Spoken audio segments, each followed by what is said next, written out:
With Chinese New Year just around the corner, it's time to prepare for a festive celebration filled with delicious food and joyful traditions. Welcome to today's video where we're diving into the world of Chinese Mantou. This iconic steamed bun, known for its soft and fluffy texture, has been a beloved staple in Chinese cuisine for centuries.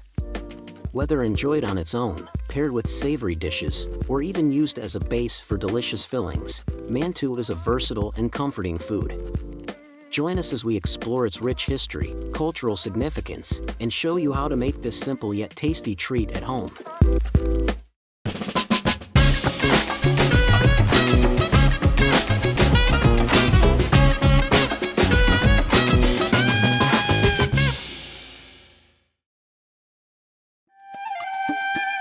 The earliest reference to Mantou can be traced back to the Three Kingdoms period, 220 to 280 AD, of China, a time of great political instability and social upheaval. The name Mantou itself is believed to have been derived from the Chinese word, mantou, meaning full head, referring to the rounded shape of the bun. Another interpretation of the name stems from the legend of the famous military general Zhuge Liang. According to this legend, during the early years of the Three Kingdoms period, General Zhuge Liang, known for his intelligence and resourcefulness, was tasked with leading a military campaign. Faced with a shortage of food supplies, Zhuge Liang and his soldiers resorted to offering sacrifices to the river god to ensure safe passage across a river. As part of the ritual, they offered the river god heads made of dough. These head-shaped buns were thrown into the river, symbolizing a tribute to ensure safe passage for the army. Afterward, these dough-based offerings became a part of everyday meals for the soldiers, and thus the bun, named Mantou, began to be associated with Zhuge Liang's resourcefulness. Another explanation of the term Mantou comes from the translation of the word Mantou into steamed bun as it evolved from the Chinese characters used to describe it. Mantou was originally used to refer to the practice of steaming the dough, which allowed it to become light, airy, and soft. The bun's rise in popularity during the time of the Three Kingdoms coincided with technological innovations, including the development of specialized steamers for cooking, which led to the mass production and accessibility of Mantou. During the Tang Dynasty, 618 to 907 AD, Mantou became more widely known and consumed throughout China, thanks to the dynasty's expansive trade routes and cultural exchanges. At the time, trade between the East and West was flourishing, and food traditions and innovations were shared between cultures. Mantou, with its simplicity and adaptability, began to be incorporated into the diets of various social classes. Mantou was initially a food for the upper classes and elites in Chinese society.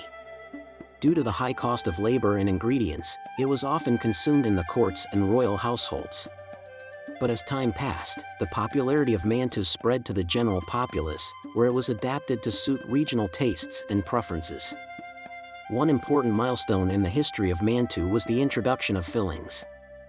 Though originally prepared as a plain steamed bun, Mantou began to be filled with a variety of ingredients, including meats, vegetables, and sweet pastes.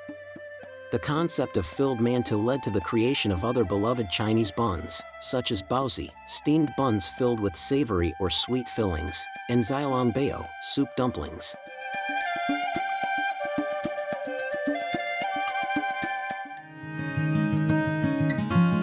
As Mantou traveled across China and gained popularity, it began to take on different regional variations, often influenced by local ingredients and culinary traditions. For example, in northern China, Mantou became a staple food for many people, particularly in rural areas where wheat-based products were more common. Wheat flour was a dominant crop in the north, and Mantou became an affordable and nutritious food for families. It was often eaten with savory dishes like braised meats, stir-fries, or vegetables. In contrast, in southern China, where rice was the primary staple, Mantou was more commonly eaten as a breakfast dish or snack. The southern Chinese version of Mantou is often smaller and fluffier, while the northern variety tends to be larger and denser. Mantou also found its way into the cuisine of other countries across Asia, including Taiwan, Japan, Korea, and even Vietnam. In Taiwan, the mantou is often served as a sweet snack, sometimes filled with taro paste or red bean paste. In Japan, mantou is known as anpan, which is a sweet bun filled with red bean paste, while in Korea, mandu refers to dumplings that are similar in texture and preparation to mantou but typically filled with meats or vegetables.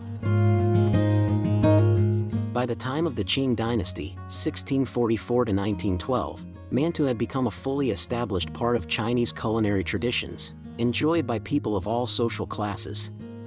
With the growing influence of Chinese cuisine throughout the region, mantou's fame spread beyond China's borders, establishing a presence in neighboring countries. In the Qing Dynasty, mantou was often served as part of elaborate feasts and ceremonial occasions, highlighting the importance of the steamed bun in Chinese culture. It was commonly served alongside other dim sum dishes and was an essential item at banquets, especially when paired with rich sauces or fillings. It is during the Qing Dynasty that mantou was also associated with certain symbolic meanings. For instance, during the Lunar New Year festivities, mantou was sometimes shaped into special forms to symbolize good fortune and prosperity. Some families would shape the dough into the form of animals or other auspicious symbols and steam them as part of the celebration. These symbolic variations of mantou continue to be a part of Chinese cultural traditions today. While mantou is traditionally steamed, it was not long before chefs began experimenting with different ways of preparing the bun. In particular, the practice of frying mantou became a popular variation, especially in northern China. Fried mantou has a crisp, golden exterior that contrasts beautifully with its soft and fluffy interior. Fried mantou often served as a snack, sometimes paired with sweetened condensed milk for dipping, creating a delightful blend of textures and flavors. This version of mantou gained a particularly large following in modern times as street food and comfort food. Its crispy, golden edges and warm, pillowy interior make it a perfect snack to enjoy during colder months, and it has become a staple in Chinese cafes, food stalls, and restaurants. Mantou's long history is a reflection of China's rich culinary heritage and the evolution of Chinese food traditions over thousands of years. From its origins as a simple steamed bun to its modern-day variations enjoyed by people across the world. Thank you for joining me on this delicious journey of making traditional Chinese mantou. These soft, fluffy steamed buns are not just a treat, they're a taste of culture and comfort. I hope you're inspired to try making them yourself and bring a piece of Chinese tradition to your table. If you enjoyed this video, don't forget to give it a thumbs up, share it with your friends, and subscribe for more culinary adventures. Let me know in the comments how your mantou turned out or what variations you'd like to see next. Until next time, happy cooking!